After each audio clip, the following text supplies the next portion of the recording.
You're watching the Get Real podcast with Joshua Kirnie, hosted by Glenn Curry. Each week, we dive deep into the hidden adventures and secrets found within the human mind. So be sure to like and subscribe and hit that little notification bell so you can know whenever new videos are uploaded. And if you need our contact information, you'll find that down below in the description box. Enjoy the show. So I'm going to go into the Kardashians today. I don't know what kind of video I can put of them in there. I hope to get it done tonight. Kardashians? Yeah. Why? All right, hold up. Let's do this. Because they're In three, we are... Hey, everybody, this is Glenn at the H2O Studios, high above Public Square. We are on a Tuesday. What's it? April 27th, 2021. We're part of the Get Real podcast with Josh Kirnie. Josh, which version are we doing today again? Which version of what? Of the podcast, of your podcast, Get Real podcast. This is the fourth or fifth one. I can't remember. This is the fourth episode, labeled 4.27.21. All right. Well, I'll have to label that later because I haven't done that yet. So, and there I am, a little dark, of course. But again, last time we had technical issues where we couldn't get two cameras together. But now, and plus I have a new chair behind me because the other one has been falling apart. So we are ready to talk about what today, Josh Kirnie? Today we're going to talk about the destruction of the American family. The destruction of the American family? That's right, from the top down. The 20th, the nuclear family? That's right. Okay, and how so? This sounds very political. Oh, it's going to be a lot of fun. We'll get into it eventually here, I'm sure. Okay, all right. So, all right, let me just tell you, because I'm the dumb one here, I try to be the straight guy because I think it's important to note that when you talk about hypnosis or what you do, you have to have a layman's approach to this. So, okay, you start off by saying the destruction of the American family. I can go on and on and the about confusion that. and the confusion that it has created in the minds of Americans in general. Okay. That's interesting. So, how do we even start? I mean, that would take weeks to talk about the destruction of the nuclear family. Right. We could do a whole doctoral dissertation on this, and we're just going to have some fun with it, I bet you. Awesome. Okay. All right. So, my first question is to you: is the year 2021? Right. We're still in COVID. We're getting out of COVID. That's right. Where is the family today, as opposed to where it was when you were a child? Well, that I can't really make a huge commentary on, except for through the eyes of people that are in confusion. Okay. So what happens is the way that we're designed, that we know of, is that when a child is raised, that child should have a united front. Okay. So at least in front of the child, the adults should all be on the same page. It's very simple, right? They all have the same goals. Mm-hmm. And there should be accountability and forgiveness. And there should be a way to approach these things as a united front. And in some communities, you still have that. It's not nearly as prevalent as it was when you were growing up or when I was growing up. But even then, it was still in the process of what I believe was falling apart. Okay. Interesting. So that's what we're going to talk about today. So I'm sure there's some current events that we could kind of spin into this. We could talk about all types of stuff, including future guests that don't apply to today's program and so forth. But in addition to that, it seems as if like for instance, when I was raised, we didn't necessarily eat at the dining room table like they did back in the Leave It to Beaver days. But that was the approach to the American family. You eat together, you watch the Beatles together, you watch Ed Sullivan together, and that changed in the 80s and 90s. And we had one car per family, and then we had 5 cars per family. You couldn't find a parking spot in Woodhaven, Queens. So that's when things changed for me. Am I correct on that, or is that I'm going to be speculating here. All I know is what the result of it was, and I can throw some imaginative, creative responses out to you. Mm-hmm. But I do know that when you don't have a united front, it causes disruption in the developing mind. We know this as a fact. Interesting. And that when you have two warring factions that are trying to lead the child to one thing or another, it causes a severe or mild, but mostly just a medium effect of selfishness, right? True, very true. That somebody that has licensure may or may not, but may call sociopathy, and making decisions based on only on how things will affect that person, and eventually that adult. And it causes confusion, right? Because at our heart, we do want to love and be loved. And at our core, we do want to have things happen that are good for other people. And that's what successful people do. And that's why people that want to be successful watch our podcast, because we want all of you to be successful too. Sure. Okay, so is this kind of like a footnote to those who haven't been raised wisely, if you will? Well, at this point in time, it's almost never do we have people that I come in contact with that were raised with a united front. Interesting. So it's sort of like an explanation and kind of a beginning, precursor to the change that you want to make, knowing where you're at right now. And that, while this isn't a judgment on your character, it is kind of a commentary on the character you show when you are making decisions and you're communicating with people. Right. All right. So we get back to what Hillary Clinton said. A village raises a child. A generation that lives in my generation or prior had a different way of life, different exposure to things. So in the latter part of the 20th century, things changed, and that's why we're all screwed up. Is that right? I don't like being political at all, but I'm going to tell you what. She's a devout follower of Saul Alinsky, who was a communist. Yes. So anything she writes is bullshit. Right. I agree. It's un-American. So when she says a village raises a child, she's setting a standard where we live in a nanny state where all parents are the people that pay the rent for the kids, and the school system and the political system raise the child to their standards. And that's BS too. That's not healthy in any way. And that's why we have civilizations collapse very quickly when they dissolve into things that people would describe as communism and socialism. Because that's not how the human nature works. So they can try all they want to make drones, and they've actually done a pretty good job in China. I'm close personal family friends with a couple people that are very successful that are from China, and they've been fully indoctrinated. Because remember when, as it was said, as you would read, that Mao wiped out the dissenters early, so just the standards were set for people to be born into that system in China.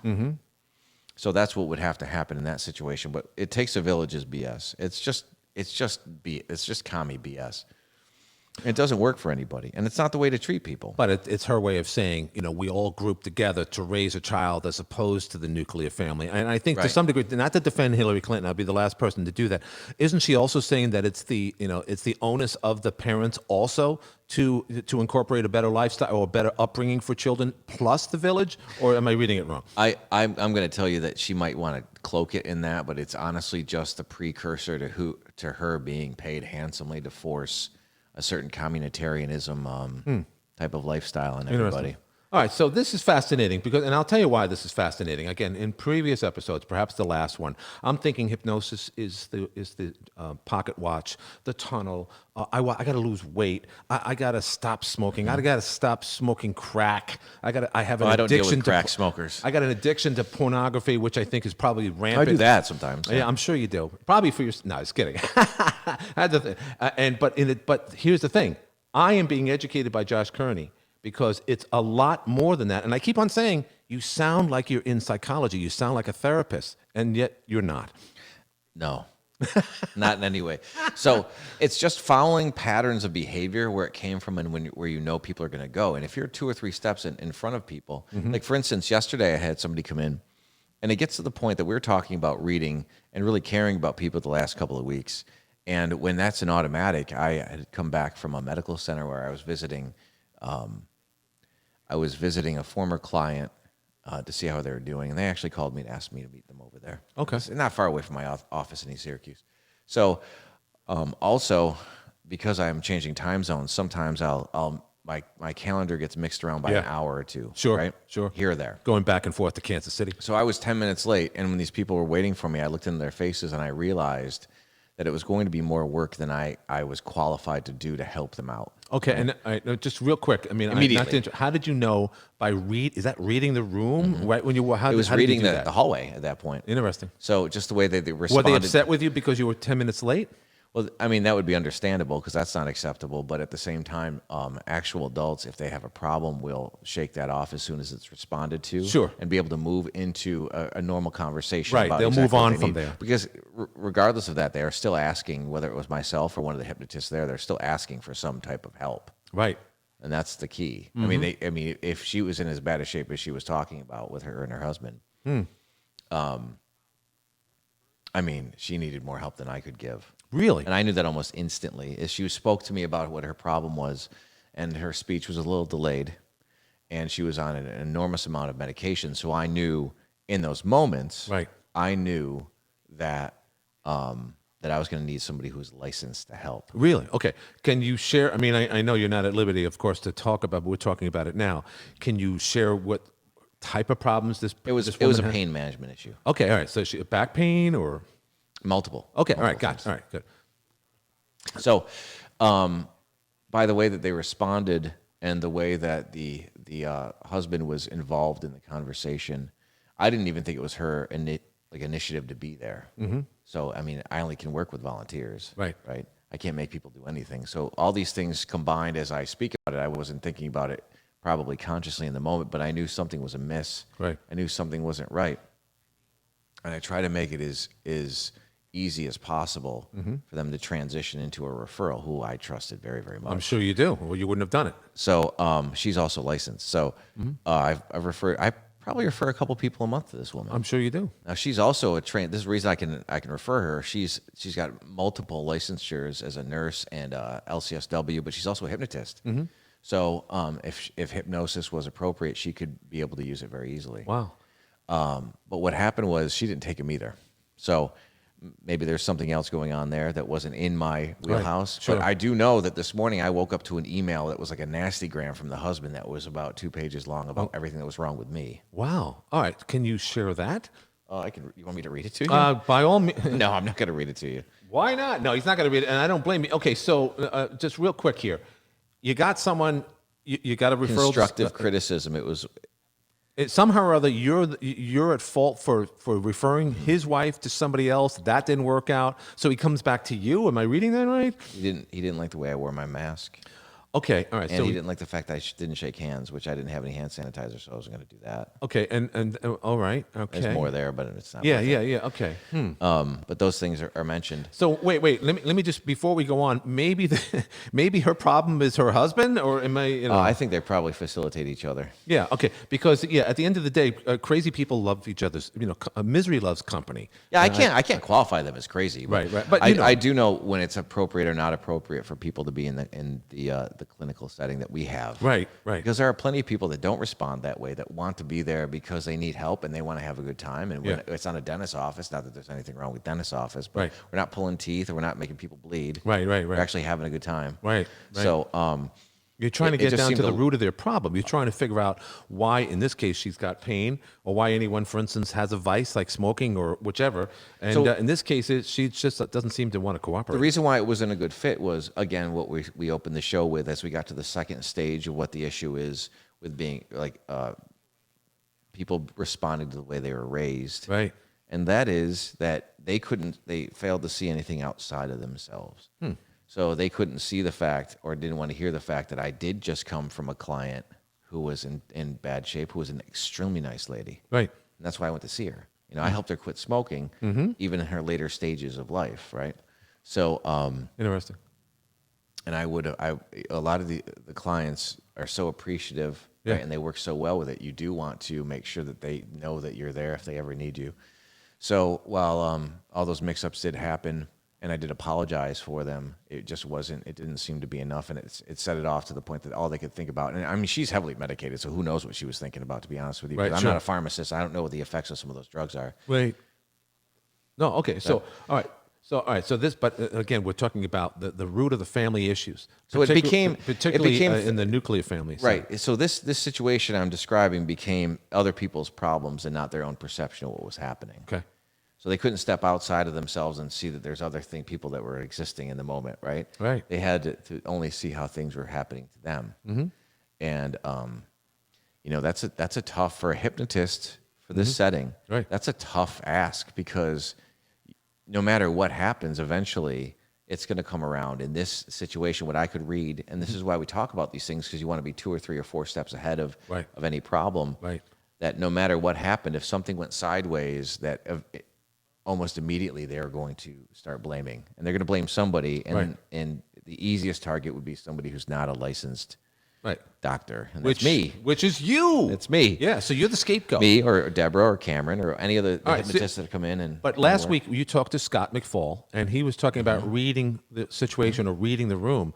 So With compassion, yeah. With compassion. So relate that to this story, if you don't mind. So while we were going through that, and I was actually modeling and watching them from different perspectives to see, where I could take them, the questions I could ask, how quickly they would be to jump on board, and maybe what the root cause of what they were going through. That's when it started to add up. That it was very, very quickly. It added up that they didn't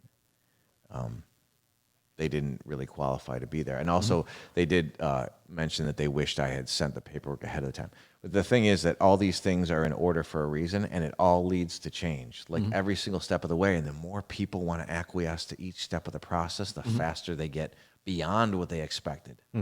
So trusting the process is, again, something that is up in the air when, like, for instance, I was talking about how people can only see things from their own perspective, and that's what happens when you've got two warring factions raising kids. And remember, there's this huge divorce problem. I think when did it start? I don't know. Honestly, if everybody wants to know the true statistic, and I read this long ago as a journalism major, the highest divorce rate in American history was 1946. Wow. Just so everyone knows, right? And of course, there's so many guys coming home from the war. Right, of course, that makes sense, sure. Yeah, they were just in ridiculous shape. They sacrificed so much, including their own sanity sometimes. So, but when... Not to mention it their almost lives seemed and legs like and limbs. it was sold to us. The way I'm going to say this, Glenn, is it seemed like divorce was sold to us as a viable option. Right. And something that was normal. And I don't know, it was happening in the 80s. I know, but my parents were divorced, right? And then when both sides wanted to be active in molding the way that the child went, or wanted to be right, and there's still friction between the other former spouse, that's when you're going to get those two different sources of authority, and that's when you're going to get pulled. A person's going to get pulled in either direction and not know what the difference. A lot of the times, in what would affect them well, and what would affect others well, and would affect everybody well. So that's the first step in all of this. The first step in this conversation. Now, we were supposed to have a guest, and we will have this guest on. She will be on. And she's going to be an amazing interview, right? Because of what she went through. And I'm not going to divulge her story, but she has some things to talk about that you wouldn't expect. I can imagine. And I think are fascinating things, especially when we talk about human behavior. Sure. So there's a third step in all this, and that's what I think we're going through in the last, I don't know. I'm just guessing here. Like, I can't be taken to task with these numbers. I can't give you an exact number, but it's become more and more prevalent as I notice it getting older and older, and that is multiple sources of authority. That's the school system, the grandparents, the mom and the dad. Stepdad. I mean, but they're not on the same page. They all have their own priorities, right? Yeah, right. So this is where kids don't know the difference between right and wrong. Interesting. And their value systems are completely misaligned, right? So they're in confusion. Right. Constantly, right? And they have no relevancy filter, relevant to what's right and what's wrong. Right. And this is tough, And a lot of people know that I coached basketball for many years. Yeah. And I only coach kids from the city. That's where we lived. I live in the inner city, and the kids are from the inner city, and all different backgrounds, right? Right. And I mean, I broke it down to, it was a team you had to pay to be on, which helped. Right, sure. So there's no just volunteers. Yeah, they had to be volunteers. Like, their parents couldn't just sign them up because I wouldn't take them. And the tryout process was a little different because of the background I have in all this behavior. In the end, there was a few problems in not wanting to follow instructions, but there are only a few. Okay. Because we played the game one practice of stand up and sit down, and that was right before cuts. And the kids that didn't stand up and sit down, when I told them to stand up and sit down, half an hour in, just didn't play on the basketball team. Right, because if they couldn't get that, if you can't get that down, then you're probably you probably don't want to be there to begin with. It's that simple. You just want to follow instructions, because there's no such thing as following instructions really with the right set of goals in mind and outcome, and being harmed. You might not be comfortable the whole time. You might be frustrated, but that's not harm. Right. All right. So this is interesting. So let me just step back here. because I'm fascinated with history. I'm I fascinated. hope this is a fun topic. I think it was kind of neat. It's a tremendous topic because it's the root of what's going on out in the world, particularly when you're talking about adults who were children in the latter part of the 20th century, where divorce rates were not as high as 1946, by the way. I didn't know that. But obviously things changed. School became their nannies. The college became their nannies, and media, and now today with social media telling people you've been oppressed all your life, you can get away with it, you can get out of jail for beating up somebody. Your opinion is super important. Your opinion at 12. We want you to vote at age 16. We want you to come up with your orientation at age 3. All these things are filtered into people whose minds aren't even there yet, so they think they're in control. Like a lot of people at that age, they think this is their world, not yours. So therefore, if you come up with a reason why they're screwed, oh, you don't know what you're talking about. We've always had generational gaps. I get that. I've been part of that. But the lack of respect for authority is killing us at this point. Well, you can't blame them either. I mean, it's a horrible thing. But at the same time, if they're being told, if a bunch of people are taking opinion as fact and then trying to force it on other folks, right? That's crazy. And then, of course, the kids, after a few years, are going to be like, you guys, first of all, you contradict each other. Second of all, none of the things you're saying is working. Right. So that's where you have a lack of relevancy. And it's a tough thing to overcome. And the reason why I want to talk about the Kardashians is because we got to see it play out in real time over the course of about 10 years. At least, no, more than that. Yeah, it's more than that. They've been on 14 years. The meat of it, I mean. Yeah, sure. You got an evolution of 10 years. Right. And that's what I wanted to go over today. And if people are watching and I'm missing some of the details and you can chime in and kind of support some of these things that I'm saying, that would be awesome. Yeah. But this is one of my favorite conversations. I love to have these conversations when I'm around a bunch of other people in our profession. About the Kardashians. Yes, because I will, state something that's controversial in the fact that the TV show, the documented TV show, as we've seen it and edited of the lives of the Kardashians, as we perceive the Kardashians, a reality show, the perfect American family, right? Not even close. Is a perfect representation of what the American family has gone through in the last few generations. Yeah, generation. Sure. Yeah. Sure. And I love them. And I love them more than I should. Okay. And I'll watch them. I swear, I don't have TV at home, but if I'm in a hotel room out of town and I don't have anything else to do and I'm just blowing off some steam and relaxing and they come on, you're going to have to pry me out of the bed. All right. I got to interrupt. Okay. Why is that? Because let me just say, you're enamored with wealth, with lifestyle, with beautiful women, with their choices in all of them. Men that cheat on them. Okay, why? So on the surface, the frosting, the wrapping here, you do have people that were literally bred to be attractive, to be ambiguous, racially ambiguous and attractive and American, right? And to kind of support the goal of glamour and excess and things that were kind of thrust upon us as certain aspects of the community, as certain aspects of the media wanted us to be guilted into being successful with things. So this is what we're supposed to be. Right. Remember that. We're supposed to be the Kardashians. Right. We are supposed to be the Kardashians, even if you go home and you kiss your kid on the head and nobody sees it. Right. Even if you have 1 month where you sweat out the bills and the next month you have a windfall and everyone in the family is happy, but you just keep going. When you go to work, when there's hectic things going on around you, just like you go to work when there's and you make a living when there's nothing hectic going on around you. Right. The things that we're built on have been bastardized and fed back to us like they're bad. Yeah. Right. So that's just on the surface. Right. It's just fascinating to me, right? Right.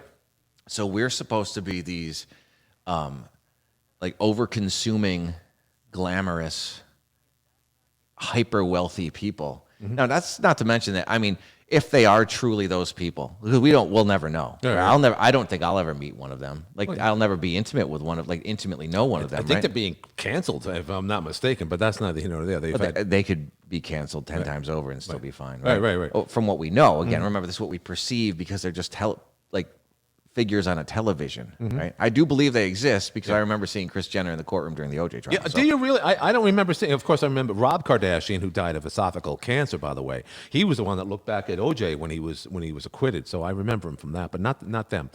Oh, she was dating. I mean, she was with both of them. So. Yeah, well, she was separated from Rob, and she was dating. Apparently, OJ. Is it rumored that Khloe might have been OJ's daughter? I mean, people were saying. I don't know anything about that. Yeah, but that's a great rumor. But Kris Jenner, from what she's been presented, I've heard from other people too, especially business coaches and life coaches and people in our industry, that she's an incredibly shrewd businesswoman. She is. She has to be. Incredibly shrewd.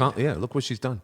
So that aside, this is my take on the great American family. Like, if things played out even better, we'd have a Kardashian in the White House. Like, that's the only way it could get better. You know, and I thought years ago that they were going to push Palin and Mike Tyson into the White House. Yeah. Well, first of all, I mean, just as we say this, just a couple of days ago, Caitlyn Jenner, otherwise known as, who was referred to as Bruce Jenner for many years, including the 1976 Olympics out of Montreal, where And the he was Wheaties at and the Wheaties commercials and so forth, was a very, I mean, I'm going to say the word, he was beautiful. He was a beautiful man. He's not the most beautiful woman in the world, but I respect him, particularly the fact that he's going to be running as governor. So what you're saying is it's a possibility that to some degree the Kardashians will be in the White House if he wins. Maybe. So the thing about Reagan did. about Bruce Caitlin is that I know Bruce Caitlin. This seems quirky, but Yeah, no one's heard a word. No, Yeah, it's ghosts. it is ghost. Yeah. The reason why I don't trust his intentions is because he holds his mouth funny. Oh, really? Yeah. Yeah. So Not only that, he still has his appendage, but that's not it. well, That makes that's, him. again, that's also a rumor. By the way, no, it's not a rumor because I saw it on the video the other day. You saw Actually, no, I saw it on the Bruce's penis? I didn't see Bruce's penis, but someone referred to Bruce as not only is transgender, but he's a lesbian. Excellent. Yeah. So, well, think about it. He's a woman tough that gig. likes other women, and he still has, he's got the best of both worlds there. It's, hey, I dress as a woman, and look what I got down here. I never thought that you would say that a transsexual was the best of both worlds. Well, I mean, in his case, it is because he joking still with kept. Look, most and did I? All right, never mind. We won't get into that statistic about those who really go suicidal after they make that commitment and so forth. But that's for another show. All right, so go on. I'm sorry. So you're looking at the difference between accountability, right? Empathy, Yeah. Right. right, and forgiveness. Right. The second thing we talked about was people that only filter things through themselves because of the way that they grew up confused, they developed confused. And the third is so many authority figures that there's a lack of relevancy. Okay. Now, remember, those folks are very easy to manipulate as well. Okay? So here we are in the evolution of the Kardashians. All right? And here I'm gonna put this out on the plate now. I'd love to have people talk more about it. Sure. Right? And I'd love to have you ask me as many questions as possible. But we're looking at, we open up in 2008 with a family that's fun-loving, right? And they have 3 sisters. Obviously, one of them is sort of like the ugly duckling. They have a fun-loving teenage boy. But wait, let me just stop. They're all gorgeous. They're just Well, not one of as them wasn't at that time. Just not as pretty as Kim. I guess Kim was the. Well, I think Courtney's way prettier than Kim, but that's okay. Okay. All right. Well, So naturally, this is yeah. before then, and we got to see them vulnerable. So we got to see them in a position where a lot of times they didn't have any makeup on. It was before Chloe had a lot of plastic surgery to catch up to her sisters, and Right. now I think they've overdone it even. Yeah, Chris looked great. Right. Bruce was there. They had 2 little ones, right? And- Scott. You had Scott. Well, yeah, Scott. I'm going to get to Scott in a second, but Scott was adopted into the family Right. because of his relationship with Courtney. Courtney. Yeah. And Who was in my opinion, was the most mature because she had children first and she dealt with Scott all the time. But go ahead. So here's my point, though. It all came down to the fact that Rob was there too, and Rob was Rob. finding out who he was. He's Yeah. trying to find himself through the fact that he had these hyper attractive, hyper successful sisters Yeah, and right, mom. right. And he wanted an identity, Sure. right? And then you had Bruce there. You Right. had Bruce Jenner was there, right? Right. So Which is why, in my opinion, which is one of the reasons why he always wanted to be a woman, apparently, because he dressed up years before the reality show was a reality show. But when that show came on, he saw all this attention given to all these women. He said, boy, if you're a gorgeous woman in high heels and long legs, you get a lot of attention. Just a theory. Go ahead. I Sorry. haven't thought about that, but here's what we saw in the long and short of it, right? And Scott was there as well. Right. Now, as Bruce started to become more and more confused openly, right? Right. It started from when he bought a new car for a certain reason because he wanted the guys to like him. Right. And then started getting earrings and things like that. And Right. it went all the way, as you know now, it went all the whole It went all the way. full way. Right? Yeah. Then he got into a car accident that no one sees. Unconsciously, all Right. the other pieces of the family started acting out more and more each day, every day, as he was less and less reliable in Right. his role Right. as the father figure. Yes. This is my point. It was a matriarch family for sure. Well, the thing is, and Chris didn't want it that way either. You could tell because she started to wig out too. She started to lose it a little bit too. Now think about the fact that before we go forward with this, these people also sold themselves out. So all these things had to play out on national TV. Right. And I'm guessing if the executive producer, who's Ryan Seacrest or one of these other Yeah, folks, right, he doesn't seem malicious at all to me. No, nice guy. But Overexposed, but nice. somebody there realized this was going to happen or could facilitate this, and it was the model for what our country went through with the family in the coming years. More and more each day, every day. And this is what I want people to see as an example and realize you're not, just because you've gone through this, if you have one of the worst upbringings in the world, right, or what you think is chaotic, right, or things that think they're tough. Remember, frustration is actually good. Frustration is a term that has been taken as a negative, but it's actually a marker, let's say, a compass towards, if you walk through frustration, that's how you get what you want. If you say you want X, Y, or Z, you're going to be confronted with frustration repeatedly until you go through it, until you walk through it. So the obstacle is always the way you want to go when you want success. So that's not to say that nothing can happen and we're all screwed, but this is when people moved in the path of least resistance because of comfort and because of wealth and because of cameras and because of status and popularity. Right. So the first thing that we saw was Rob getting nervous. The second thing I saw was Scott Disick acting out and leaving Courtney, and he had an admitted alcohol problem, which a lot of people have gone through, which is not a big deal. Well, he was hanging out with Humphrey and then Lamar Odom, and he was with some. That's besides the point. What happened? That's not yet. That's almost. That's the Okay, next chapter. gotcha. Sorry. So, but he started to act out. If you watch the first couple of seasons, he started losing his mind, and when he finally detached from the family, is when he found his center again. Now, Rob didn't. As he went through the years, if we start with Rob, what he did was he became morbidly obese. He isolated himself. Right. He got thin again because he was pressured by his mom, and then got obese again. And then whenever he was on the cusp of having a real relationship, he would go off and do something crazy, which, like when he knocked up a porn star or an Instagram model or whatever, with a sex worker, right? Right. And then even that fell apart. Even that wasn't worked on. Yeah, what a surprise. So you saw these men now, these young men without a model, and they dissolved into chaos, right?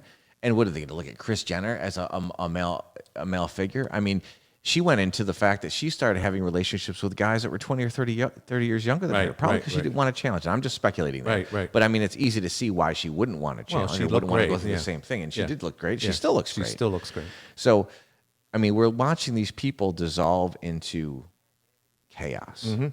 And this is the way the American family moves, and what is possible if steps aren't taken if you take away the male authority figure. This is what is possible when you take the father out of the existence. And we're not just saying the mother's marginalized, because she's actually more important in many ways than the father. We're not talking about mom today. We're talking about the father being taken out, destroyed, marginalized, and how it affects the rest of the family. So we've only talked about the boys so far. We've talked about Disick leaving, Rob going crazy and leaving. I mean, anytime you're a young man and you just go into excess and become morbidly obese when you're as popular as him, I mean, could you imagine if he went the other way? Can you imagine if he was Arnold Schwarzenegger's kid? Right. I mean, he'd be ripped, and he'd be probably a news anchor on Fox or something, right? Or Well, something super popular. It's funny you say that, producer. because Arnold Schwarzenegger does have at least two sons, and both look very good at this point. You're right. Well, the one that was raised by his mom was Maria Shriver. He was about 210 pounds of chewed bubblegum until his dad got a hold of him. But the son that he raised, it was ripped since he was 14. Right, of course. Because, and his physique is obviously part of his DNA as well. But here's something. Let's go back to history. Okay. The Great Society, LBJ, Lyndon B. Johnson. Up until that point, the family unit, particularly those in urban America, and it wasn't even referred to urban America back in the 60s, the father figure in the black community, for instance, I'm just using this as a backdrop because we've been talking about the Kardashians. Obviously, you were using that as an example, which is good. The more modern day. But we're going back 60 years where up until that point, the father was more prevalent, a lot more prevalent, and then all of a sudden welfare got more handouts, more food stamps, more incentives to stay home, to be given money by the federal government and whatnot. So the Great Society was the beginning of the end and the beginning of what you and I are talking about right now, the desecration of the nuclear family. I would agree that it doesn't take much. Right. Well, father is a huge part of your life. But it doesn't take much. We went thousands and thousands of years with people in that place, right? So it's a natural place, a natural state to be that quiet, strong authority that perceives things more than acts and is always there to be as a backbone of the family. That's an easy thing to be. I mean, people don't realize it's not difficult and it's hard to do it wrong as long as you're doing it. There's actually no such thing as doing it wrong, and you don't ever do anything perfect. That's not the point. The point is that as long as you're there, that's more important than anything else. I totally agree. So I want to talk more about the girls now. Totally agree. Okay, now we're for the record, I thought we were talking about the girls, but go ahead. So now we're into the girls. Now we're into Kim, and there's one thing that stands out to me about Kim before Kanye, and I think Kanye is incredibly talented. So wow, I think he's an amazing guy. I think also he's a whack job, but so was Picasso, right? Yeah, so, yeah. So is Musk. Yeah. But they're geniuses. Well, Musk is also a neurolinguist. So there's one in particular. They go out to Breckenridge, and they go to a ski resort. Now I'm playing off my memory here, right? And something happens, and Bruce is incapable of supporting her because he's trying to impress a bunch of guys, right? And he's not present, and he's really flimsy at that point. It might have been season 3 or 4. This is when he started getting the earrings, and the hair was weird, and all that kind of stuff. And he started getting the facial surgery, and his lips started getting weird. Right. But he's among a bunch of guys, and she is melting down. Yeah. And in response to that, everybody piles in on her like it's good TV, but she's really having a breakdown. And I thought that was tragic, right? And then if you move Kim from that, then she stopped being available on the show. So she went through a period of time where she did some weird things with her nieces and nephews. She would play weird games. This is right on camera, right? And she would say a lot of things that weren't consistent with her character. She would do a lot of strange stuff. Her behavior is just off. And then she stopped being available. And then she started marrying everyone in sight. Yeah, right. And then those marriages never Basketball, worked out. It football. That didn't make any sense. It's almost like they were arranged marriages. She was like, what the hell am I doing here? Right. And she wasn't available in those marriages either. And I'm guessing she's probably not very available to her current marriage. And I don't know. Or I think they're getting a divorce. Yeah. So I don't know how. But that at least worked it out. lasted a lot longer. I'm just speculating here. So I'm guessing it didn't.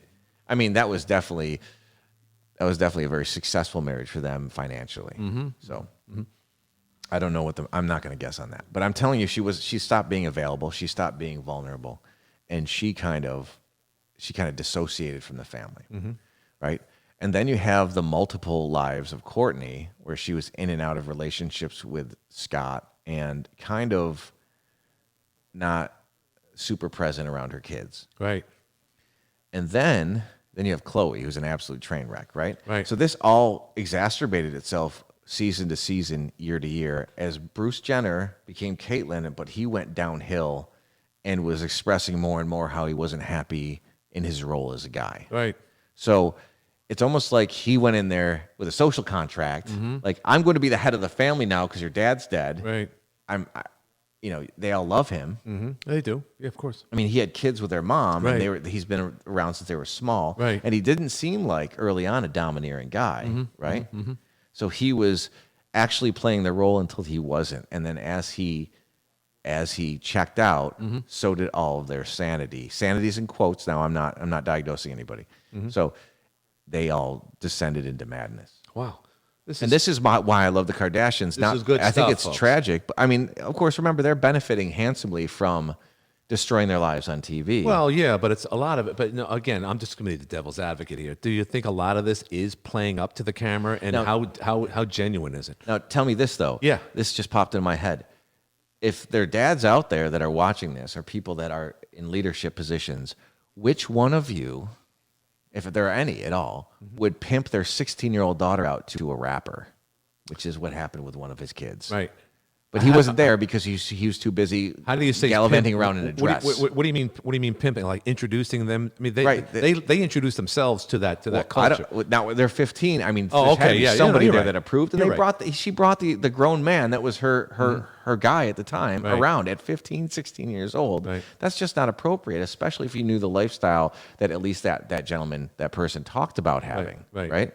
So, I mean, these are all things that don't happen when the dad is present, right? It doesn't mean you're supposed to come down and, I mean, in my opinion, when you enforce boundaries, it doesn't mean that you tell them that they have to do exactly what you say, Right. or else hit the bricks, right? It means right. that this is the standard, and this is why this is the standard. And when you make choices as an adult, remember, you should have standards too. Sure. That's it. All right. So what we've been talking about, we thought, okay, the whole aspect of this is the family unit and how it's changed over the years. And as a child growing up, you inherit all the things that you're accustomed to: selfishness, anthrocentric society, where it's me. We talk about a 4-year-old saying, "Hey, mom, look what I'm doing." He said, "What? Oh, come in and look at me. It's all about me." Of course, the 70s generation was the beginning of the me generation, and it hasn't given up on itself. But then you said earlier, layer it with school teachers, with society, and then, of course, social media and everything on top of that. Kids are going blindly. And is this the reason why suicide rates have been so rampant in the last 20 years for kids between the ages of 16 and 20? I don't know. I do know that it does cause a lot of confusion. Yeah, sure. Right? Sure. I'm just thankful that, nothing we did was perfect in our family. No. My kids have been in and out of situations that were like completely stable and then Right, you never know. questionable. Yeah, right. God forbid. But I think they've done well. I think No, and they I've have done well with my kids. You and- have done well, and it's amazing because you're not for nothing, but Josh is kind of like a Brady Bunch scenario. Yeah. You have your children, your beautiful wife has her children, and together. Now that in itself must. And we have have been a kid together too. Yeah, which and is, you have a that's kid together. Really So you a point of contention with a lot of people. Is it really? We'll get to that in a bit. But can we make a reality show of the Kirnie family or what? You could be boring as all hell. It'd just be me bitching about how there's scooters in the driveway. That's it. Why is there? And I don't want to use the word. What's the problem with the child that you share with the other kids? Well, this is going to put an undue amount of pressure on all 4 of those kids. How so? It's going to change their identity in the eyes of myself and their mom and their stepmom. And But they love your youngest and so forth. So right? so remember, she and I both have oldists. We have Okay. eldest kids, right? That's Hunter. Oh no, that's Sophia. She's okay. she's an adult now. She's 18. Wow. And also my stepdaughter's name is Aurora, and she's 7. Mm-hmm. So both of them had to experience their parents by themselves as if there was nobody else. Yeah, right. Must have been tough. So it's difficult to add. Mm-hmm. So when you have more kids after that, those kids are just used to having other kids around. So like, what's the big deal? Right. Right. So, but it's a lot of chaos. It's a lot of expectation, a lot of sharing. But like you said, as long as you're there, that's what's important. This As long layering. as you set a standard. Okay, right? so let's break it down. Some of your kids are your father, and then their mother, who you're no longer with, and now they have a stepmother, and now they also have a stepbrother that's associated with you and her. So that's a half brother. A half brother. Okay, sorry. So that does get confusing. Is that what we're talking about? Are kids more confused because of their upbringing, because of the new society? So I would say it's more confusing because of the other folks that try to impose authority on their lives. Okay. That's where the confusion comes from. So we're not, again, exempt from that. Mm-hmm. And no matter what group you're in now, people think that opinion is actual fact. So I want to point something out that as they go to school, but the public school system has infiltrated, certain things have infiltrated math and science now. Right. And I'm talking about diversity training. Mm-hmm. Mm-hmm. And I think that's absolutely obnoxious. How so? How do I think it's obnoxious? Yeah, Because sure. I want my son to learn about geology. Oh, if it's without a geology a doubt. class, Yeah, right? the sciences, English. Science and math right. is really, really important. To an extent. I'm not saying that I don't expect him to do, if he's just not interested in calculus, I don't expect him to, I want that to be available to him. I totally agree. But I don't want the 4th day of calculus, the Thursdays, to be training on how somehow he should feel guilty because 300 years ago, there's a class of people that was wrong. Right. It's nothing to do with him. He's only 15. I so agree. I am so in accordance with what you're saying right now. It's absurd, but I'll take it a next step. Nobody likes going to the gym, but when you go to the gym, you get a healthier body. I didn't like trigonometry, but I knew at the end of the day it was making my mind stronger. Is that a good way of looking at it, or what? Yeah, when you push those, when you stretch yourself. Even the things you hate the most. I couldn't have stayed with trigonometry, and I had a problem, and I had problems in high school. I didn't even go really. Really? I still graduated. I remember like two examples. What high school did you go to? I went to Baldwinsville High School. Oh, okay. In Central New York, and I remember I was a year ahead in science, and I had a great teacher, and I think he's passed now from what I've been heard. I haven't heard from him in years. He was an old man when I knew him. Right. So I wouldn't go to lab. I hated going to lab. I thought it was slow and boring. And of course, I had the consequence of failing the class. Mm-hmm. I got a 96 on the Regents, and I got a 54 in the class because I got a 0 in labs. Well, wait a minute. You must have been studying because in order to do that well in the Regents, which I always thought was more difficult than the actual class, So why is it that you didn't go to class and yet you knew what? Well, I didn't go to the knew labs. You didn't go to the lab. Sorry. So he was an amazing teacher. So I sparingly did homework, but I didn't really need to learn because he was just a great teacher. The same thing happened in economics as a senior, which almost threatened my graduation. Was that I got a 98 in economics. It just clicked. It was simple math. Economics is simple when your emotions aren't involved with them. But I had 22 absences in that class. Oh, okay. And that So he said that I was going to pass. Wow. So what happened was the last night before, It's like the day before. Mr. Hand. Go ahead. It is like Mr. Hand. He just showed up at my house, right? No, what he did was after my parents complained, Fast on to Richmond High. Go ahead. which after my parents complained, I still had to write a 4-page essay, but I only had one night to do it, so I had to stay up all night and write this essay on some topic. I don't remember what it was. Wow. But I didn't plagiarize. I honestly had a works cited list, and it was typed out, and he got it first thing in the morning, and I got to graduate. Isn't that something? Wow. Who would ever think? Of course, if I skipped one class at Christ the King High School, I'd be taken out of the class forever. I can imagine. Oh my goodness. So, as it stands, we have these things happening right now, and it's important to know that first of all, you just got to let go of stress first. There's no reason to be super intense about these things because much like gravity and the sun rising, these things are going to exist around us in one machination or the other at all times. So it's easy when you're free of stress to focus on the outcome that you want.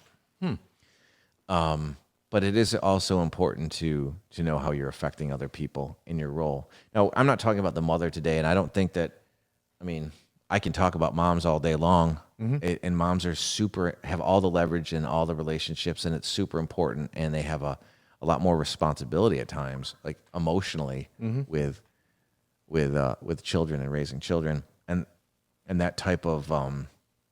I read this book, right? As a matter of fact, I think that on this page that you're probably watching this, if you're watching this on Wednesday night, I'm going to start some ASMR exercises so people can listen to my voice as they go to sleep and they become more comfortable with my voice and they can listen. There's a book that I love called You Cant Win by Jack Black. It's the best. This is literally the best book ever written in America. And it's not well publicized. William Burroughs cites it as his favorite book, and I think William Burroughs was a whack job, so that's not any credit to the book, right? Yeah. But it's an adventure story of someone who grew up in Missouri in the 19th century, in the 1800s, and he lost his mom at 10, so he was in boarding school, and then he was in public school, but school wasn't structured the way it is now.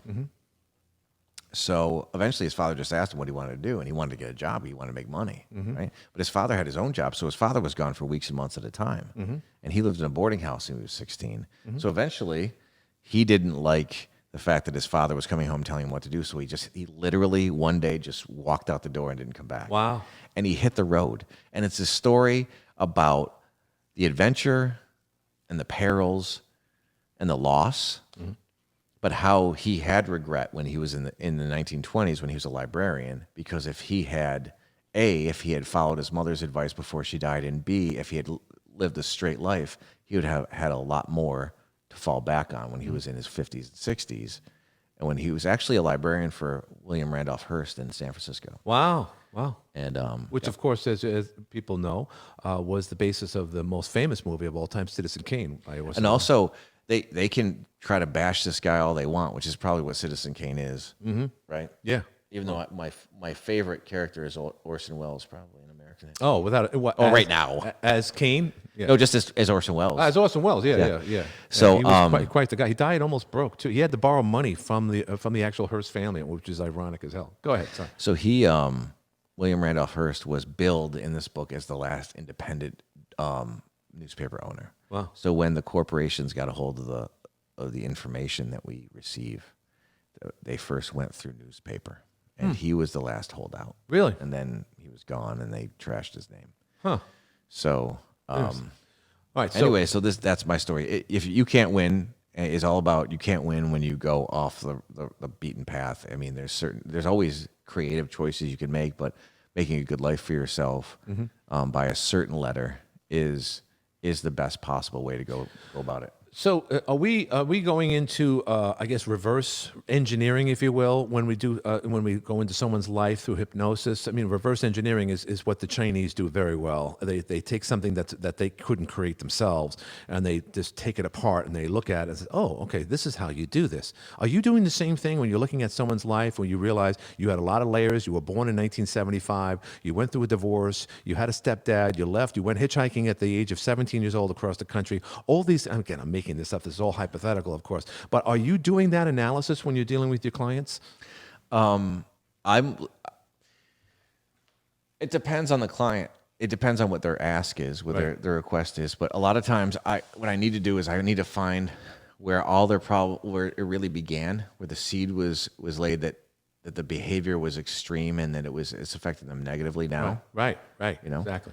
Because all the behaviors have purpose and they're providing something positive. Mm-hmm. And then, if we're looking at something else, like I have two students that are potentially brilliant, and you've spoken to one of them before. Uh-huh. They have no idea who they are yet, but I can see the potential in both of them. And I have other students that are just starting, but you want to be able to find resource and resource states. So physiological and emotional states that work for them. Right. And also step-by-step processes that when you model it and you can spin it, you can actually reapply it to things that they're doing into the future, and then build off of that. It's actually a fascinating process. I would never want to do anything else. I mean, I love being here with you, but honestly, dealing with each person individually and in groups, there's nothing better. You learn so much. Oh, you do. You learn so much from people. So let me ask you real quick. Is there such thing as group hypnosis or a group counsel where you're all together, doing exactly what we're doing collectively and talking about their lives in order to get the answers they're seeking, or is that we run seminars that have certain themes, and the themes that we find in the seminars are, as we said, we have the sales seminar coming up, and it's actually just interpersonal communication. So it's not all salespeople that are in it, because you're in sales no matter who you are. Right? Yeah, I totally agree. So knowing what's happening in front of you, making at least starting to begin to be able to build the ability to read people and know what's happening outside of yourself. Right. Communicate with them and providing what they need. Right. That's the key. So yes, in the seminar setting, I think seminars are a different kind of powerful, because the people actually feed off of each other. Oh, big time. Every 18 minutes, I have them up and moving around. 15 to 18 minutes, there's no stagnant time. I mean, we take breaks and we work into the night sometimes when we go to dinner together. Right. But everybody's got a desire. And even if they just think they have a need, they definitely do. Mm-hmm. And it can be defined with some leadership and just a few questions that are general. They can actually dig down what they want to close off and the things they want to release. And in the bigger sense, the goals that they have. Right. So we reverse engineer a lot of goals. So we start out at the last moment, you have something, and then build each step backwards into where you are now. And you can even compare now where you feel and what you feel you're doing with who that person is when you get to that goal. And remember, there's no finish line. So there's no end of goals. Like, everybody has an eternal amount of goals that they have possibly inside of them. But again, you want to reach some type of goal line, like quit smoking or losing 50 pounds or 14 inches, whatever. So are you saying, like, my mom was in therapy, and she's 94 right now, God bless her, but she was in therapy, and she stayed in therapy for most of her life, above and beyond all the problems that she had growing up and so forth. So is it like that, where you could be healed but you still continue? So we're not going to say the word healed, because I can't. So right. No, I understand. It's definitely not therapy. I think that therapy is just. I think there are some good therapists out there that care about people. I think therapy is, for the most part, just somebody who's getting paid to be your friend. I know somebody close to me who spent probably hundreds of thousands of dollars. It doesn't. It's like an insurance policy. Yeah, right. And remember, look at the difference in goal here. So what you're looking at is us moving from step to step. So you have one thing you want to change. You feel it first, and then you exercise it, and you feel differently, and your behaviors follow. It becomes simpler and simpler, and then there's something else you want to accomplish. There's something else you want to apply to. So there's no end. But it seems like to me, and I don't know the industry that well, but with therapists, it seems like they want to keep you in a certain state for as long as they can, so Right. they can keep collecting money. Exactly. That's not how we work in any way. Yeah, no, and it's a lot of money, and it doesn't surprise me that someone spent that amount of money, because once you get into, I think people just need to vent, to talk to someone, and obviously they got to find that right person. But I'm unsure whether or not it works entirely, because I know a lot of people have gone through therapy and they haven't gotten any better. So remember that too. There's two things that happen when people want to vent, and I cut people off a lot when they speak at the clinic, right? A lot of times I'm trying to interrupt what they're going through emotionally, and the words and the thoughts are attached to the emotion they're going through. I'll just stop it very quickly. Right. Other times people go through. That's one thing that happens. Other times, if people are self-aware, they'll start speaking about what they're thinking. Yeah. And they'll say it out loud and be like, "Oh, I didn't mean it." Yeah, right. It wasn't real. Yeah, no. So you have both of those things happening, and the only thing that can get in the way if you think that your words are justified or that they're more important than the change you want to go through. I'm thinking of somebody in particular right now. So yeah, that's how it works. So that I wanted to talk about what happens in the mind when approached by authority down the road, the thought process, the learning. Right? The ability to follow instructions into a perceived goal, and everybody needs to follow instructions. There's this one segment that I cite constantly from the Jimmy Kimmel Show before all the craziness, right? Yeah, before 2016, everything went wild. Right. The benchmark. Back when people were actually entertaining on TV. Right. Sure. So he did this skit in, I think it was in Silver Lake, which is a really popular area to live for young people in Los Angeles. And he took Marco Batali, right? The chef. Right. The big red-haired guy, and they just went and walked down the street, and they met somebody, and they said, "Hey, how would you like us to go take the camera crew and go to your kitchen and cook lunch for you?" That's awesome. And the guy was like, "Yeah, let's do it." I think he was like a Swede. I think he was a Swedish immigrant. And so they actually went to the grocery store, Picked out the items. Picked out everything he wanted to cook, Right. and brought it into the guy's house. And then they met a girl, and they said, "Well, you're going to come with us too, because this guy needs a date." This is right? entertainment, Yeah. So this is fun because they did this in the middle of the day in Los Angeles when Sure. nobody was suspecting it, and then they aired it at night during the show. Yeah, sure. So then it became relevant. And then so the guy Marco asked the guy to start frying up some onions or something, and the guy does it a certain way. It's just a bit different. Yeah. And Marco's just watching like starts asking him like, "Okay, so first you did that, and then you did this, and why'd you do that?" Right. And Jimmy's like, "Are you honestly asking this guy for advice? You're like the biggest chefs in the world." He's Right. like, "Listen, Right. a chef Right. that doesn't know how to learn from people is not a chef at all." I think that's the best thing I've ever heard. I've heard today. That's for sure. I'm so. That's true. It makes so much sense that you never stop learning at all. So you can pick things up when you model people, Yes. and everyboess got success they don't even realize they've Yeah, got. right, And right. as long as you can apply it, you become more flexible. Your behaviors become more success oriented. They become streamlined. They become simpler. Right. It's very easy when you're motivated to do it. It's very easy for you to be able to kick the problems you had as your mind developed. Kick the problems from childhood and adolescence when you had a million things flying at you at once, and decide to follow one plan. Right. Even in the Bible, they talk about you can only answer to one master. Right, and that seems a little dramatic, but it's true. When you have one authority and follow it, you're going to find that it leads you into exactly what you want. We've been talking here on the Get Real podcast with Josh Kirnie from Alternative Hypnosis, North Country Hypnosis, and your new clinic out in Kansas City. You're a big fan, obviously, of the man himself. That's Scott McFall, who was in last episode. And, just talking about, again, just to let people know, I didn't know we would be speaking on, with reference to, respect rather, to the iconic Kardashian family. But that was a big part of our discussion today. That was awesome. But again, that was just as a contemporary example, I guess an extreme example of where we are today. Is that correct, Josh? I just want to clarify that. And it's actually a map for exactly what has happened in general. It's not everybody, but as a general consensus and acceptance in America, what has happened to the American family.